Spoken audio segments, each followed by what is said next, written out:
विराजन्ते महाकवयः वरिष्ठाः सर्जकाः professor Banmali विश्वल महोदयाः एते तु सुपरिचिताः महान्तः वैयाकरणाः सन्ति व्याकरणशास्त्रमर्मज्ञाः सन्ति एतेषां परिचयस्य आवश्यकता एव नास्ति अनेकेषु साहित्यविधासु अनेकासु विधासु एतेषां सर्जनं तु अस्माभिः पठितं पाठितम् अतः अहं प्रोफेसर बनमाली विश्वाल महोदयम् अनुरुन्धे ते स्वविचारान् तथा च स्वकाव्यं प्रस्तुतु बनमाली विश्वाल महोदय।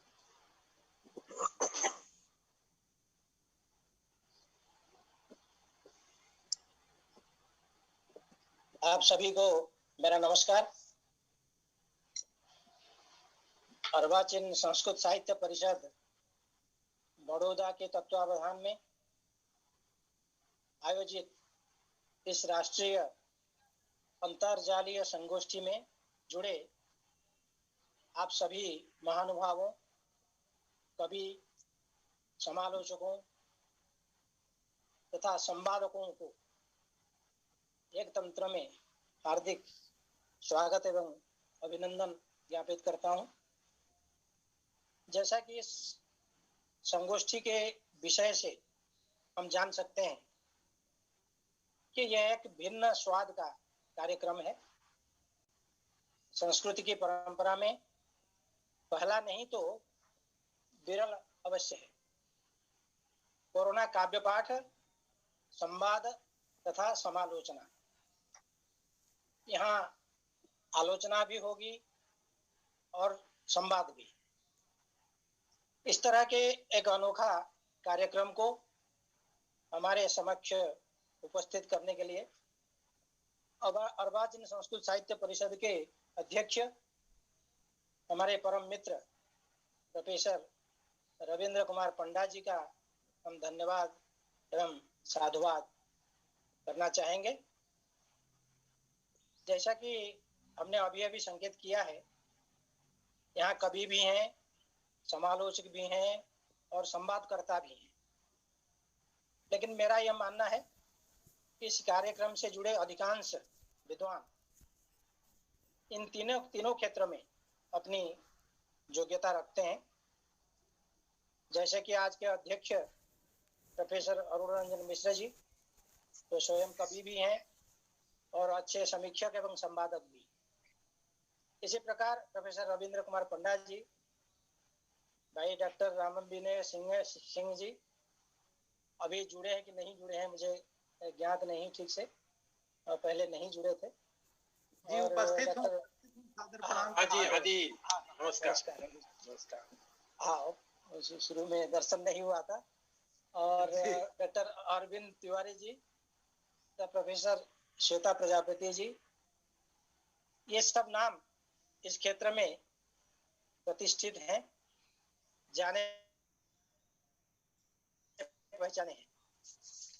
अच्छी बात यह है कि हम आज किशोर एवं युवा वर्गों को भी इस क्षेत्र में प्रशिक्षित करना चाहते हैं। जिस प्रकार इन लोगों ने अभी अभी अपनी प्रस्तुति दी है, उनमें हमें हमारा भविष्य अवश्य नजर आते हैं। खैर, इस सब के लिए प्रोफेसर पंडा जी की जितनी प्रशंसा की जाए वो कम है।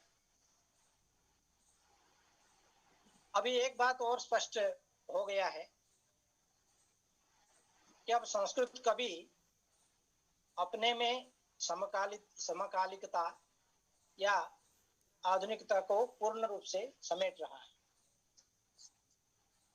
वर्तमान समाज में कोई भी विसंगति दिखने लगी तो आज का संस्कृत कवि उस पर लेखनी चलाना शुरू कर देता है।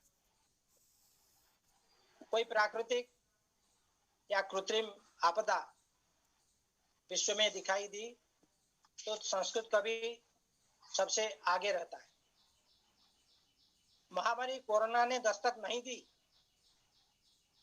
हम लोगों ने संचार व्यवस्था के माध्यम से, पत्र पत्रिकाओं के माध्यम से तथा काव्य संग्रह के रूप में कोरोना पर काव्य लिखना एवं प्रकाशित करना आरंभ कर दिए। उसी का परिणाम है कि पद्यबंधा के सप्तदश अंक कोरोना विशेषांक के रूप में प्रकाशित हुआ। यह विशेषांक भी मेरे पास है। इसमें देखेंगे कि पृष्ठभूमि में एक चित्र, वो जो कहते हैं बैक में एक कोरोना का, एक कोरोना वायरस का एक चित्र भी है जो दिखाई नहीं पड़ता है, पास में देखेंगे तो दिखाई पड़ेगा। तो उससे कुछ उदाहरण हम प्रस्तुत करेंगे जिसमें मेरे कोरोना संबद्ध कुछ बाल काव्य भी प्रकाशित हुए हैं और एक संपूर्ण खंड काव्य भी। सूची कटाह न्याय से हम बाल काव्य से ही आरंभ करना चाहेंगे। बाल काव्य में भी दो कुटियां हैं, एक शिशु साहित्य और एक बाल साहित्य। इसके आप लोग जानते हैं, शिशु साहित्य में जैसे वर्णमाला गीत है तथा शयन गीतिका आदि अंतर्भुक्त हैं।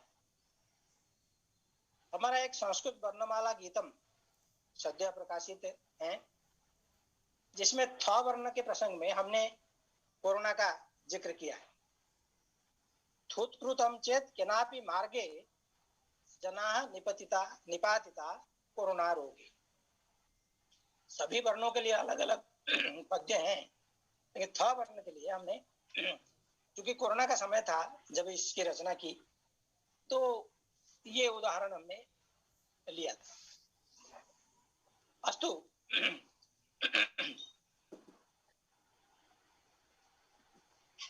अब आपने बाल साहित्य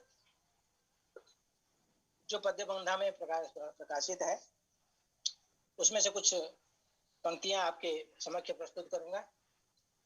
कोरोना पर मेरे दो बाल कविताएं पद्यबंधा में प्रकाशित हैं। पहला है केयम कोरोना बदतु मातः। केयम कोरोना बदतु मातः काच जननी पश्चातातः। मैं इसकी व्याख्या नहीं करूंगा क्योंकि कविता ही अपने आप में इतना सरल है कि इसकी व्याख्या की जरूरत नहीं। केयम कोरोना बदतु मातः काच जननी कश्चातातः भीषयतीनः सायं प्रातः केयम कोरोना बदतु मातः। एक बच्चा है वो समझ नहीं पा रहा है कि ये क्या है, सब मुंह में मास्क लगाए रखे कि कोई किसी के पास जाने से डर रहा है, ऐसा क्या स्थिति है, उनको समझ नहीं आ रहा है। वो अपनी माँ से पूछ रही है, यही भाव है, यही पृष्ठभूमि है कविता का। जीवो विचित्र कुतो आगतः पादः को वा हस्तः उदरः कुत्र कुत्र वक्षः केयम कोरोना वदतु मातः। ये तो कोई दिखाई नहीं पड़ता है कहीं, क्या कोरोना है, इसका क्या स्वरूप है, इसका आंख कान आदि अवयव शरीर कहाँ है, हाथ पाद इसका कहाँ है, कुछ तो दिखाई नहीं पड़ता। कोतस्य मुखम कोच दंतः कर्णो जिह्वा नासिका कुत्र अयम जीवितः अथवा भूतः केयम कोरोना बदतु माता। अब भूत के बारे में ये बच्चा जानता है कि भूत जो है दिखाई नहीं पड़ते हैं, तो ये क्या है, ये कोरोना जीवित है या कोई भूत है, क्या है। भूताणु वा जीवाणु ख्यातः विषाणु वा कश्चित् अज्ञातः कस्मात् जातः कुतो आगतः केयम कोरोना बदतु माता। किं सा खादति स्वपिति कुत्र आत्मीयः कः तत्परिचितः वयं शत्रवः मित्रं कुत्र केयम कोरोना बदतु माता।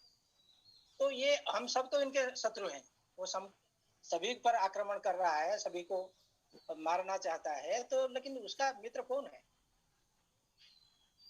तस्य स्पर्शः नैव ज्ञातः शरीरे तथापि कथम आगतः। हम तो जिसको देख नहीं पाते हैं, हवा है, उसको तो शरीर में अनुभूत भी करते हैं, उसका स्पर्श की अनुभूति होती है, लेकिन वो ऐसा है, इसका तो ना स्पर्श का अनुभव हो रहा है हमें, न कुछ नहीं है, फिर भी हमारे शरीर में वो आ गया है। तस्य स्पर्शः नैव ज्ञातः शरीरे तथापि कथम आगतः प्रियः तस्य प्राणाघातः केयम कोरोना बदतु मातः। दूरतायां च तस्य विषादः वर्णिकाभिः तदवरोधः। वर्णिका मतलब यहाँ मास्क के लिए हमने प्रयोग किया, अलग अलग शब्द हमने प्रयोग किया है, यहाँ वर्णिका उसी अर्थ में। स्वच्छताभिः स्वपराजितः हेयं कोरोना बततु वदतु माता। अब स्वच्छ होने से ये पराजित हो जाता है, चाहे आप इस रूप में सैनिटाइजेशन के माध्यम से या दूसरे साबुन इत्यादि के माध्यम से। इसी प्रकार दूसरी कविता है कोयम आगतः कोरोना काल। ये भी उसी शैली में है और भाषा सरल है। कोयम आगतः कोरोना कालः चिंतितो वृद्धः चिंतितो बालः ग्रामे नगरे कोलाहलः कोयम आगतः कोरोना आक्रामति यथा प्रलय कालः साक्षात् जमदूत समयोम कालः प्रभावो जस्य महाविकरालः कोयम आगतः कोरोना कालः भवतु सज्जनो यथवा खलः कोरोना समीपे कोस्ति सबलः। बहुत बड़े बड़े जो डन है वो भी इसके सामने कुछ नहीं, यही इसकी विशेषता है। भवतु सज्जनो हतवा खलः कोरोना समीपे कोस्ति सबलः शक्तिमानपि महान दुर्बलः कोयम आगतः कोरोना कालः अलिंदे कुर्दति बानर दलः मौनं पश्यति गृहे बालः बंदी सन परिवारो व्याकुलः कोयम आगतः कोरोना कालः। अब आदमी घर के अंदर हो गया है और जो घर के बाहर जो आंगन है वहाँ पशु पक्षी नृत्य कर रहे हैं एक तरह से, लेकिन हम घर से बाहर नहीं निकल रहे। कोरोना जेतुम मार्ग सरलः कोस्ति ज्ञातुम जना विकलः। क्या ऐसा मार्ग है जिससे कोरोना को अति सरल ढंग से पराजित किया जा सकता है? इसलिए सभी अभी विकल है। कोरोना जेतु मार्ग सरलः कोस्ति ज्ञातुम जनः विफलः। अभी हम लोग नहीं जान पाए हैं क्या मार्ग है। समग्र संसार शोकाकुलः कोयम आगतः कोरोना कालः।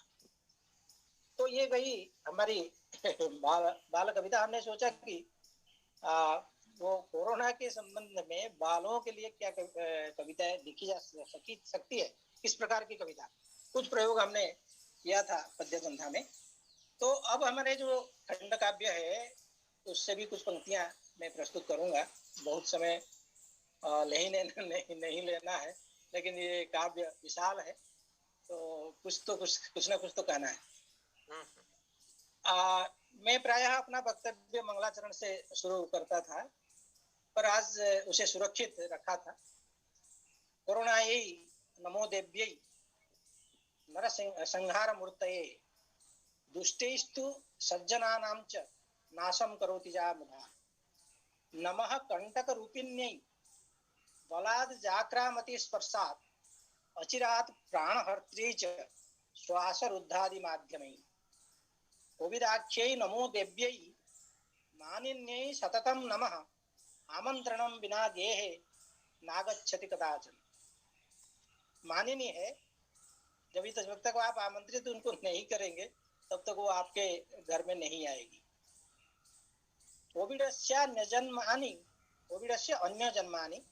कोविडस्यान्यजन्मानि व्यतीतानि बहूनि वै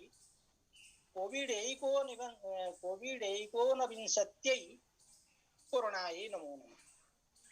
कोरोनायै नमो देव्यै सहचर्यै च संस्कृतेः मौनं कार्यं प्रकुर्वत्यै कोरोनायै नमो नमः।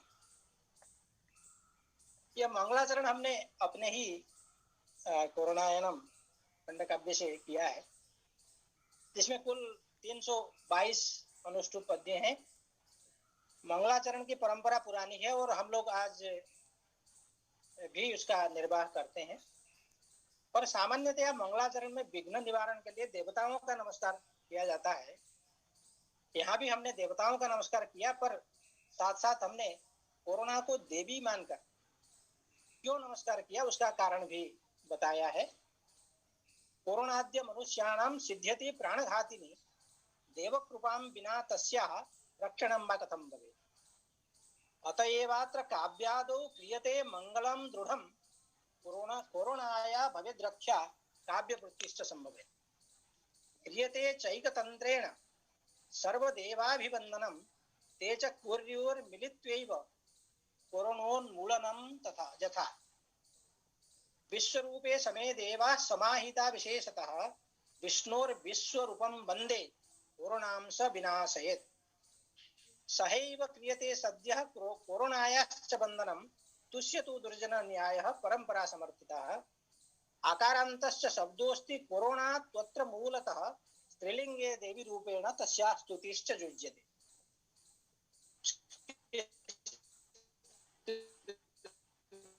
स्त्रीलिंग में जो हम अभी प्रस्तुत कर चुके हैं। मंगलाचरण के बाद हमने प्रस्तावना लिखी और जिसमें हमने इस काव्य की पृष्ठभूमि को बताया है। कोरोना महामारी सा महादेवी न संशयः दृश्यते कटिबद्धा सा दुष्प्रवृत्ति विनाशिनी दुष्प्रवृत्ति विनाशने। इतना कहने के बाद मुझे कुछ डर भी लगने लगा कि कहीं हमारे देश के पंडित मंडली हमसे यह सवाल न करें कि आप कोरोना जैसी महामारी को जो करोड़ों निरपराधों की जान ले रही है उसे महादेवी बता करके इसकी स्तुति कर रहे हैं। कवि वियुक्ति मात्रे सा न तो ग्राह्या यथार्थतः अंते भरत वाक्यम में चिंतनीयम विशेषतः। इस काव्य का भरत वाक्य क्या है इसे यही बता देना उचित होगा, क्योंकि समय की मर्यादा को देखते हुए मैं काव्य के अंत तक नहीं पहुंच पाऊंगा, अतः भरत वाक्य को पहले ही सुना देता हूं। कोरोना नाशमेत्वत्र पृथिव्यां शांतिरस्तु सम निरोगाः सन्तु सर्वेत्र सुखिनः सन्तु सर्वदा गमिष्यत्येव कोरोना तथा तस्य विभीषिका हसिष्यत्येव भाग्यस्य पुनश्च भारतस्य वै। अब विश्वस्य भी वही भी कह सकते हैं। दुःखं चिरन्तनं नाशित नाग्रे भविष्यति एतस्यापि च दुःखस्य गन्तं सुनिश्चितं ध्रुवम्। मंगलमस्तु सर्वेषां सर्वथा विश्ववासिनां धर्मं मानवतायाश्च पालयन्तु समे पुनः। वयम् अमृतदायादः पितानः परमेश्वरः भूमिर्मातास्ति सर्वेषां रक्षणीयातु शाश्वता। वार्तामिमां च विश्वेस्मिन् नवीकरोतु भारतं विश्वं तु परिवारो नः सम्बन्धिनः समे वयम् भूत्वा संकटकालेऽस्मिन् परस्परं सहायकाः विश्वहिताय कोरोनां नाशयामश्च सर्वथा। ये कुछ भरत वाक्य जो काव्य के अंत में है उसको हमने पहले सुना दिया, क्योंकि हम कभी कोरोना की स्तुति कर रहे थे। तो इतना कह देने से मेरी आत्मरक्षा हो गई है ऐसा मैं मानता हूँ। अब काव्य की पृष्ठभूमि कुछ बताना चाहता हूँ।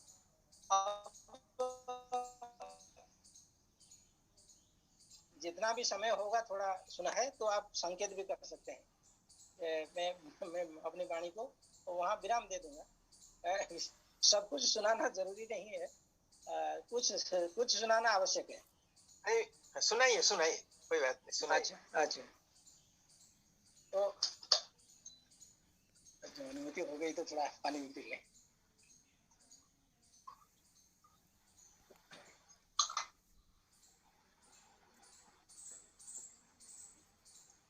कोरोनया च संतप्तं दृष्ट्वा विश्वम् अहर्निशं रच्यते खंडकाव्यं च नवीनं कोरोनायण। अब एक और समस्या है कि कोरोना कहे या कोरोना। वर्तमान समय में संस्कृत काव्यों में दोनों का प्रयोग हो रहा है, पर हमने इस काव्य में कोरोना शब्द का ही प्रयोग किया है और कारण भी बताया है।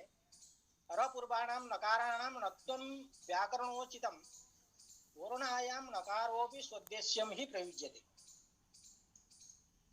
अब काव्य का नामकरण कोरोनायणम क्यों किया उसे भी बताना आवश्यक है। यथा रामचरितम च रामायणं निगद्यते कोरोनायणमित्येव काव्यस्य शीर्षकं, तथा अयनमिति शब्दश्च चरितार्थे प्रयुज्यते कोरोनायाश्च यद्वृत्तं कोरोनायणम् उच्यते। अब हमने इस काव्य में केवल कोरोना की स्तुति ही नहीं की, अभी तो इसकी निंदा भी की, कहीं गुण गिनाया तो कहीं दोषों का भी बखान किया है। सर्वेषामेव वृत्तानां गुणदोषो न संशयः कोरोनायाश्च दोषाश्चेत् गुणाः भवन्ति केचन तेषां च गुणदोषाणां कोरोनायाः प्रसंगतः विवेचनं च काव्येऽस्मिन् करिष्यते यथामति। काव्यों में काव्य शास्त्रीय तत्व होना अनिवार्य है, उसमें रस तत्व की प्रधानता होती है। आचार्य विश्वनाथ जैसे अनेक आचार्यों ने वाक्यम रसात्मकम काव्यम कहकर काव्य का लक्षण किया है। तो हमने इस काव्य के रस का निर्देश किया है। कोरोना वस्तु संबद्धम करुण रसपूरितम शतकत्रय संयुक्तम काव्यमेतत् निवेद्यते। कोरोना चरितम चात्र सप्रमाणम चित्रितम संक्रमणीय रोगाणां पृष्ठभूमेर निवेदिता। काव्य में प्रसंगतः संक्रमण रोगों की पृष्ठभूमि और उसका इतिहास बताने का प्रयास किया गया है। रोग संक्रामकोस्त्येव कोरोना च विशेष आदौ विचारणीयोऽस्ति रोगः संक्रामकोस्तिकः एकस्मादेव चान्येषु यस्य संक्रमणं भवेत् एकस्मादेव चान्येषु यस्य संक्रमणं भवेत् संक्रामकस्य रोग संक्रामकः सरोगोस्ति क्वचित् महामारी संक्रमणं भवत्येव बहुविधं स्वरूपतः स्पर्श संसर्ग धर्माश्च विशिष्यन्तेऽत्र सर्वथा। क्वचित् पार्थिव संस्पर्शः वायुस्पर्शः क्वचित् भवेत् क्वचित् जलादि संस्पर्शात् संक्रमणं भवेत् पुनः। तो संक्रमण का अनेक ये है मार्ग है, तो जो आप लोग सब जानते हैं उसमें कोई नई बात नहीं। हमने इस तथ्य की ओर ध्यान आकर्षित किया कि वेदों में विशेषकर अथर्व वेद में, जिसे हम लोक वेद भी कहते हैं, कोरोना जैसे संक्रामक रोगों की चर्चा है। वहां भी आइसोलेशन और क्वारंटाइन होने का प्रमाण मिलता है। अतः संक्रामको रोगी स्वस्थात् दूरे भवेत् सदा प्रथा नाद्यतनीयास्ति पुरातनी तु सर्वथा। अथर्ववेद काले भी मान्यतेयम् अवर्तत प्रथा साधुनिके काले क्वारंटाइन उच्यते। संक्रामक रोगों के प्रसंग में सोशल डिस्टेंसिंग उस समय भी आवश्यक था। सामाजिक दूरता भी संक्रामकोपकारिका कोरोना समय चातः साप्यत्र परिपाल्यते। ऋषिश्चाथर्व वेदे च प्रार्थयति वनौषधिं निष्क्रिया रोग हेतोर्जे कुरुतान् सक्रियान् जनान्। पृथक भूय समाजाज्यः संक्रमणाच्च तिष्ठति लोक संपर्क योग्यम तम जन्म कुरु वनस्पति। एक वनस्पति को प्रार्थना की जा रही है जो लोक संपर्क से दूर हैं अपने रोग के कारण, उनको पुनः लोक संपर्क में लाइए। ये अथर्ववेद का मंत्र है। हमने इसको अपने अनुष्टुप में ऐसा इसको सजाया। भवत कृपा वसाद व्यक्तिर जन समूह विच्युतः भवतु रोगमुक्तोयं समुदायांश भाजनम् भूत्वा रोगरहितोत्र जनो जीवेत् शतं समाः सत्यमेवार्ष वाक्यम च जीवेमः शरदः शतम्। ये जो वैदिक वाक्य है, वैदिक मंत्र है, जो इसी क्रम में दो चार पद्य जो हमने सुनाया है, ये एग्जैक्टली वैदिक मंत्र में है, जो जिसको हमने यहाँ प्रस्तुत किया। तो आप समझिए कि इस तरह से रोग पहले भी रहे हैं, वैदिक काल में भी रहे हैं, ये तात्पर्य है। साथ ही आरंभ में काव्य का सार भी बता दिया। वो इसलिए क्योंकि आपाधापी में जीने वाली वर्तमान पीढ़ी, उसके पास इतना समय नहीं है कि वो संपूर्ण काव्य को, ऐसे खंड काव्य को पढ़ सके। इसलिए पहले हमने संक्षेप कोरोनायणम ऐसा करके काव्य सार प्रस्तुत किया। रामायण से संक्षेपश्चादौ रामायणे यथा कोरोनायण संक्षेपे काव्य सार प्रवर्तते। कोरोना विश्व ये संक्षेप कोरोनायण से 2000 पंक्तियां बस सुनाऊंगा। कोरोना विश्वमारी अस्ति महामारी च सा पुनः कोविड 19 परिदृश्यं च वैश्विकम् वर्तमान स्थितिस्तस्या ज्ञातव्यैव विशेषतः ज्ञातव्या तु ततः पूर्वं पृष्ठभूमिश्च कीदृशी अपूर्वा महामारी एषा भयं तस्या गृहे गृहे तस्या विभीषिका चाद्या नुभूयते जने जने आरम्भश्चास्य रोगस्य मध्य चीनाच्च मन्यते वुहान नगरम चास्य केंद्रम स्वीकृते समय। तो इसी प्रकार संक्षेप कोरोनायणम में पूरा सार हमने कोरोना का बता दिया है, जो पूरा हम यहाँ नहीं प्रस्तुत करेंगे। और इसी प्रकार क्या क्या विषय हैं थोड़ा बता करके हम अपनी वाणी को विराम देंगे। इस काव्य में संक्रामक रोगेषु जीवाणुनां भूमिका, वेदेषु संक्रामक रोगाः, वेदेषु जीवाणवः। इसमें जो कविताएं हैं मैं कविताएं नहीं सुना रहा हूँ, केवल आपको ये शीर्षक ही बता दे रहा हूँ। एवं सर्वेषु, जैसे वेदेषु जीवाणः, एवं सर्वेषु वेदेषु चर्चा जीवाणुनां क्वचित् भूताणूनां विषाणूनां नामानि सन्ति तत्र वै अथर्वे जातुधानोऽपि जीवान्वर्थे प्रयुज्यते राक्षसो जातुधानोऽस्ति जीवाणु राक्षसो मतः। इस प्रकार से है बातें, मैं बातों को नहीं बताऊंगा यहाँ। जीवाणुनां वैदिकं वर्गीकरणम एक शीर्षक है, वेदेषु वनस्पत्योषधयः दूसरा शीर्षक है, संक्रामक रोगनाशे सूर्यस्य भूमिका, ये केवल शीर्षक ही बता रहा। संक्रामक रोगनाशे मनोबलस्य भूमिका। इसमें दो पंक्तियां सुनाऊंगा। गंभीर रोगनाशेपि मनोबलो मह्यते तथ्यम अथर्ववेदेपि सर्वथास्ते प्रमाणितम मन शरीर शक्तिभ्यां संयुक्तो जोग एव चेत् प्रतिरोधक शक्तिस्तु रोगस्य चाभिवर्धयेत्। इसी प्रकार के महामारी नाम वैश्विकी पृष्ठभूमि, ये महामारियों की जो वैश्विकी पृष्ठभूमि है, अब उसको हमने बनाया है। तो विस्तार से मैं केवल नाम थोड़ा सा गिना देना चाहता हूँ। विश्वे तो महामार्याश्च पृष्ठभूमिर्बलीयसी महामार्यास्तु नैकाश्च पूर्वं विश्वं विनाशय दीर्घा शुच्यस्ति तासां तु ज्वल्लिक्ष्यन्ते हि काश्चन तासां हिन्द्यांग्ल नामानि प्रयुज्यन्ते यथार्थतः। चेचकः खसरा चेति सन्निपातो विसूचिका इन्फ्लुएंजा HIV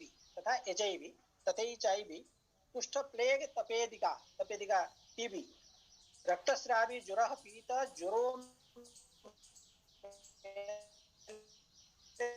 तथा विषाणु जनितो साइनस फ्लू संगता पर। अब जो महामारी पहले हो चुके हैं विश्व में, ये इसकी सूची है और एक एक करके सभी महामारियों की विवरण हमने वहां दिया है, इसका इतिहास भी बताया है, तो यहाँ हम इसको नहीं करेंगे। इस प्रकार ये प्रथम भाग समाप्त हुआ। तो द्वितीय भाग में हाँ अभी क्लियर। अभी मेरी आवाज आ रही है क्या? अब मैं बस समाप्त करता हूँ। ये भी मुझे सूचना दे रही है कि मेरा समय हो गया है। मैं वो बार डिस्कनेक्ट कर रहा है। तो अब ये इसमें बाकी जो चीजें है, भारतीय मान्यता क्या है, मैं बता रहा था भविष्यवाणी। एक्चुअली मालिका आदि में आप देखेंगे उड़िया भाषा में मालिका है। अब उसमें एग्जैक्टली ये बात बताई गई थी कि जैसे लोग मुंह में तुंडी लगाएंगे, ऐसा होगा, ये सब बातें उसमें बताई गई। तो एक विचित्र सी बात है, हमारे पूर्वजों ने इस तरह की जो भविष्यवाणी कर गए हैं, अब वो उस स्थिति से हम लोग आज गुजर रहे हैं, ये कहने का तात्पर्य था। लेकिन कोरोना के विभीषिका थोड़ा सा बताए बिना ये हम अपने वाणी को विराम देंगे तो उचित नहीं होगा। ये केवल कोरोना या विभीषिका, ये शीर्षक से अंदर दृश्यम भयावहम चाद्य स्थले स्थले च दृश्यते म्रियन्ते च जनास्तोद्य कीटवद नात्र संशयः स्थानम रुग्णालये नास्ति सायिका वा कुतो भवेत् रोगिणस्तत्र शेरन्ते जत्र शवाः लुठन्ति वै। अब ये शवों के साथ रोगी लेटे हुए हैं। अब बड़ी दयनीय स्थिति और करुणमय स्थिति हम लोग देखने को मिलता है। नैके कर्ताश्च खुद्यन्ते निर्वीयन्ते तथा चिताः अंतिम संस्कार व्यवधानुविधीयते। अब आदमी मरा नहीं, उसके लिए चिता की तैयारी हो गई है। कैसी स्थिति है? वर्धन्ते रोगिणो नित्यम मृत संख्या भी वर्धते शवाः पथि च दृश्यन्ते मंदिरे चत्वरे पुनः आत्मीयानां शवान् द्रष्टुं संबंधी नानुमन्यते पतिः पत्नीं पिता पुत्रं द्रष्टुं शक्नोति न क्वचित् सर्वकार्य सेवायाम् आरक्षकाः चिकित्सकाः गृहे नागन्तुमिच्छन्ति संक्रमण भयात्मनः। अब जो इस सेवा में लगे हुए हैं उनकी स्थिति और दयनीय है। वो अपने घर से इसलिए दूर रहना चाहते हैं, कहीं वो आए तो अपने घर में लोग संक्रमित न हो जाएं। ऐसी स्थिति में कोरोना हम लोग को ले आया है। अब मैं सोचता हूँ अब कोरोना का प्राकृतिक प्रभाव क्या हुआ, ये भी एक बात है। जानोद्योगावरोधाच्च न्यूनीभूतं प्रदूषणं पृथिव्याम् उष्णता न्यूनः हर्षिताः जीवजन्तवः वर्षाः वर्षन्ति काले तु पूर्णाश्च सरितः क्वचित् पल्लविताः लताः वृक्षाः प्रकृतिर्मुदिता पुनः जनसंख्या लघुभूता प्राणिसंख्याभिवर्धते प्रजातयो विलुप्ताजे व्युत्पत्स्यन्ते क्वचित्तुतः। ये आप अनुभव कर रहे हैं। देखिए बरसात में बरसात नहीं आया, वो गर्मी के सीजन में कैसे वर्षा का बार बार आना हो रहा है। ये सब प्राकृतिक प्रभाव है, ऐसा मेरा मानना है। काव्य तो बहुत बड़ा है, इसलिए अधिक आप लोगों को पीड़ित नहीं करूंगा। कोरोनायाः सांस्कृतिक सामाजिक प्रभाव, इसके बारे में अभी मैं सोचता हूँ नहीं भी बताऊं, ठीक है। तो इतना ही बता करके मैं अपनी वाणी को विराम देता हूँ, क्योंकि और हमारे अन्य विद्वान लोग यहाँ उपस्थित हैं, समीक्षक कवि लोग हैं, तो उनको कोई असुविधा ना हो, इसलिए हम अपनी वाणी को यहीं विराम देता हूँ। बहुत बहुत धन्यवाद बनवाल जी। बहुत ही सुंदर काव्य, बहुत ही सुंदर प्रस्तुति है। विश्वालः कविराजोऽस्ति सर्वशास्त्र विशारदः यस्यैव रसना भूमौ नृत्यति कविता कला। आचार्यस्य सोमदेवस्य एकः श्लोकः यशस्तिलक चंपू महाकाव्यात् स्मृतिपथम् आगच्छति। अहं प्रस्तौमि। निद्रां विदूरयसि शास्त्ररसं रुणसि, निद्रां विदूरयसि शास्त्ररसं रुणसि, सर्वेन्द्रियार्थमसमर्थ विधिं विधत्से, चेतश्च विभ्रमयसे कविते पिशाची, लोकस्तथापि सुकृति त्वदनुग्रहेण। अतीव आनंदकर